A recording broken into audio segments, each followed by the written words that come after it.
Bienvenue à ce grand live. Mesdames et messieurs, deux sujets nous intéressent pour l'instant. D'abord, l'action diplomatique de Félix-Antoine Tshisekedi Tshilombo en 3 ans, ce que la RDC capitalise. On en parle dans quelques instants avec un analyste politique. Et puis, l'Afrique, face à tous ces enjeux mondiaux, avec les affrontements entre les grandes puissances, est-ce que la renaissance de notre continent est encore possible? Le professeur Bilolo Moubabinga sera avec nous pour en parler. Il est égyptologue. Et puis nous terminerons par ces 3 ans d'alternance politique pacifique au pays. Comment donc pérenniser les acquis? Ça nous intéresse ce soir. L'actualité et les prioritaires chez nous. Christian Kalonji nous en donne les grandes lignes. Bonsoir. Bonsoir Fabien, merci d'être avec nous. Place à l'actualité, mesdames, messieurs.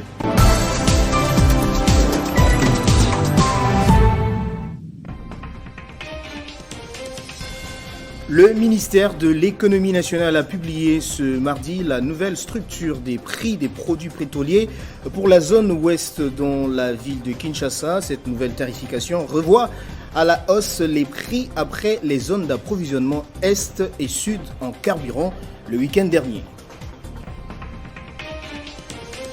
Félix-Antoine Tshisekedi a appelé à écouter les serviteurs de Dieu de Nord-Ubangi et prendre acte de la démission volontaire de Isato Zege qui flotte jusque-là. C'est l'une des recommandations contenues dans un mémorandum adressé au chef de l'État par la coalition délivrant le Nord-Ubangi. Et puis le développement de la RDC est une affaire de tous. Les scientifiques congolais l'ont si bien compris et pour y arriver, quelques professeurs et experts congolais ont publié un ouvrage intitulé Plan Congo démocratique Horizon 2040, une véritable richesse pour booster différents secteurs de la vie sociale. Et puis dans le monde, alors que la tension ne cesse de monter concernant une possible invasion russe en Ukraine, la Russie continue d'émasser des troupes et annonce des manœuvres à proximité immédiate de l'Ukraine. Tous ces titres vous seront développés tout à l'heure dans la grande édition de 19h avec Christopher Ochokoum. Entre-temps, l'actualité reste en continu sur notre site web, le www.tele50.cd. Téléchargez les infos Télé 50 sur www.tele50.cd. La charpente étant dressée, donc on attend les développements avec Christopher à 19h dans moins d'1 heure sur nos antennes. Entre-temps, c'est le premier invité de ce live, ce grand live Espéral. Nous allons recevoir Trésor Congolais.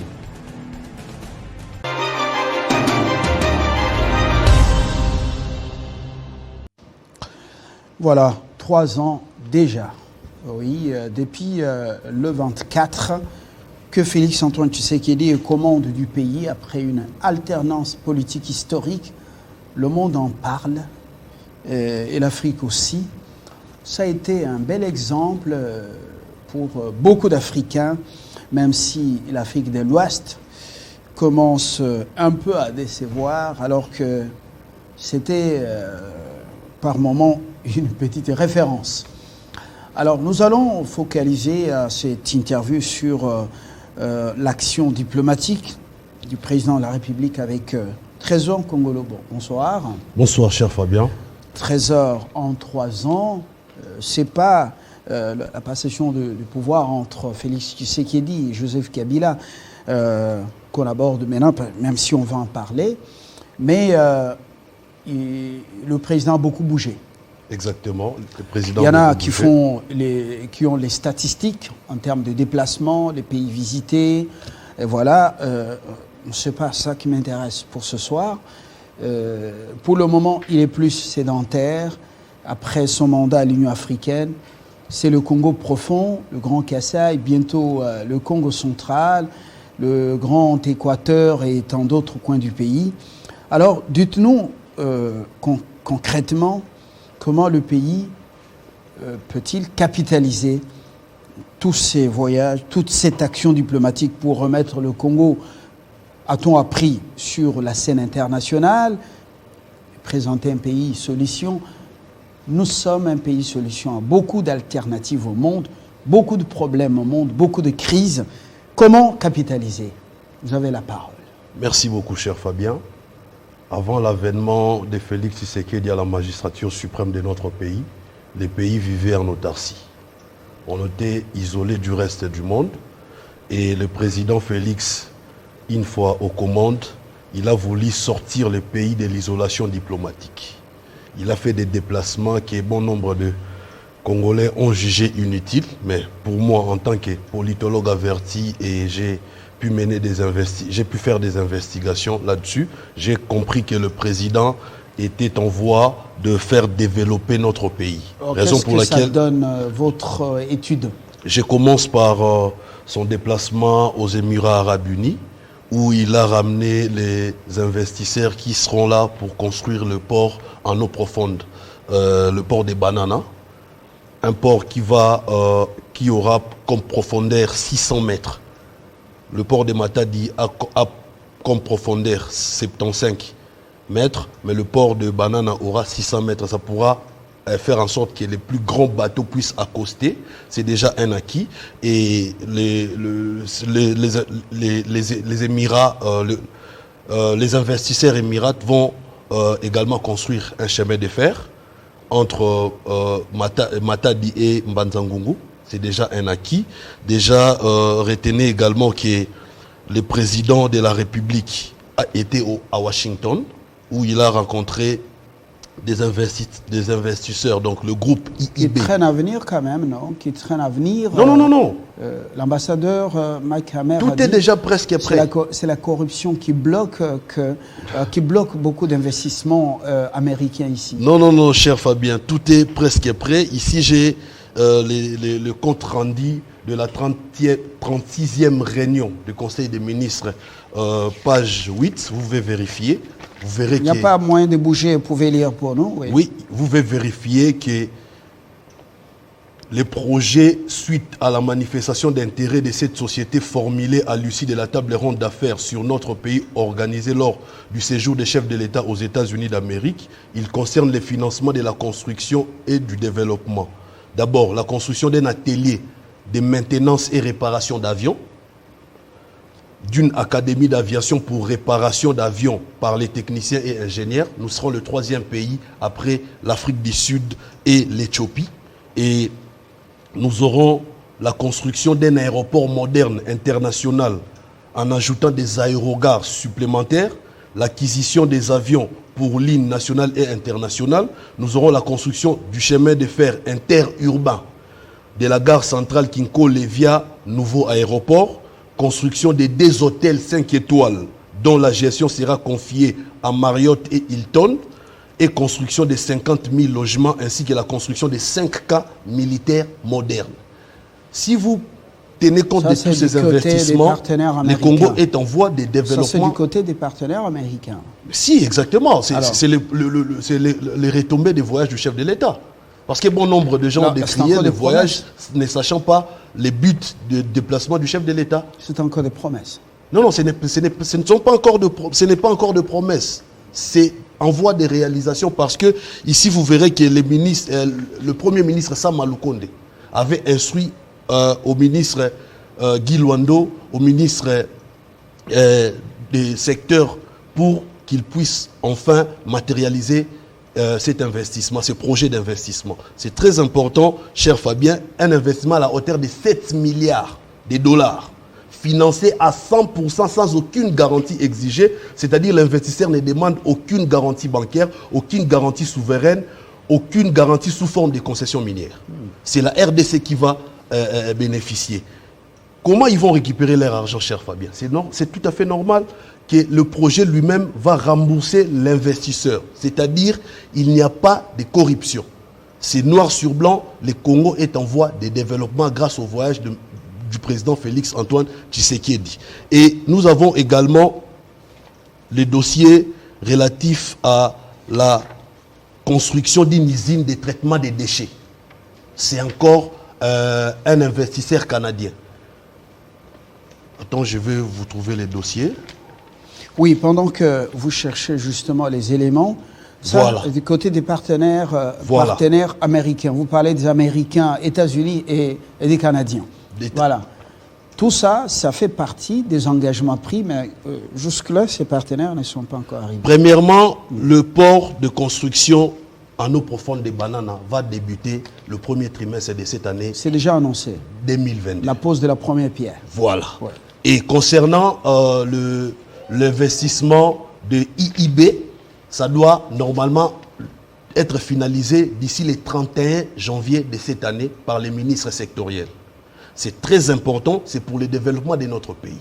Quand le Congolais pose des questions pour savoir si le voyage des chefs de l'État nous rapporte quoi, et moi je reviens avec les réponses précises, ça nous rapporte des investissements. Et à savoir que les déplacements du chef de l'État ont fait en sorte que le chef d'État puisse mobiliser des ressources extérieures.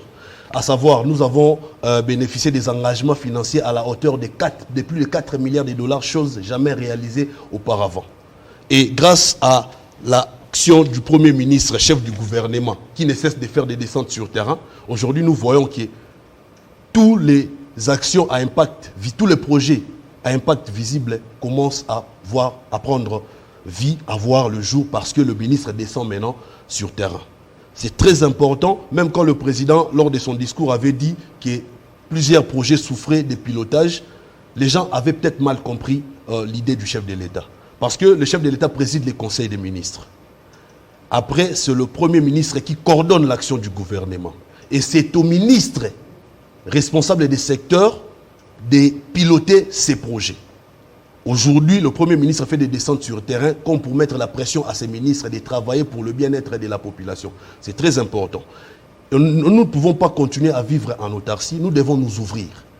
Et l'action diplomatique du chef de l'État se résume à travers ce que je viens de vous présenter là. Ces investissements sont très importants pour le développement de notre pays.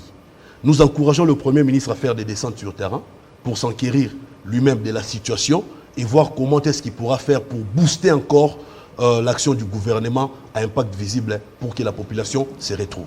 Opération de séduction, présenter le Congo et ses opportunités, mais Trésor, il y a, malgré le rapport de Transparency International qui nous démontre que le Congo a gagné une place, voilà, mais le Congo est encore très loin. Parce qu'on parle de la corruption, on parle de la concussion, on parle de Madessu Abana, ainsi de suite, détournement. Tous ces gens, ils s'informent sur la toile, ils s'informent auprès de grands partenaires. Est-ce que ça ne peut pas retarder les actions quand on sait qu'on n'a pas changé nos habitudes habituelles? Souvenez-vous lors de son adresse... Pratique connue de tous. Il vous souviendra que lors de son adresse à la nation, le chef de l'État avait dit qu'il allait activer le conseil. Vous parlez du conseil supérieur. Non, la cour des comptes. Allait activer la cour des comptes pour accompagner l'action de l'IGF. Donc c'est des mécanismes mis en place pour lutter contre la corruption. Aujourd'hui, nous avons l'IGF qui fait un travail très très important avec sa patrouille financière. Grâce à sa patrouille financière, nous avons vu l'augmentation des recettes publiques, nous avons vu l'augmentation même du budget de l'exercice 2022 de l'État, et en interne, les recettes ont augmenté. C'est grâce notamment à l'action de l'IGF, lutte contre la corruption. Nous avons également l'agence qui lutte contre la corruption, qui travaille pour la lutte contre la corruption à la présidence, qui travaille déjà.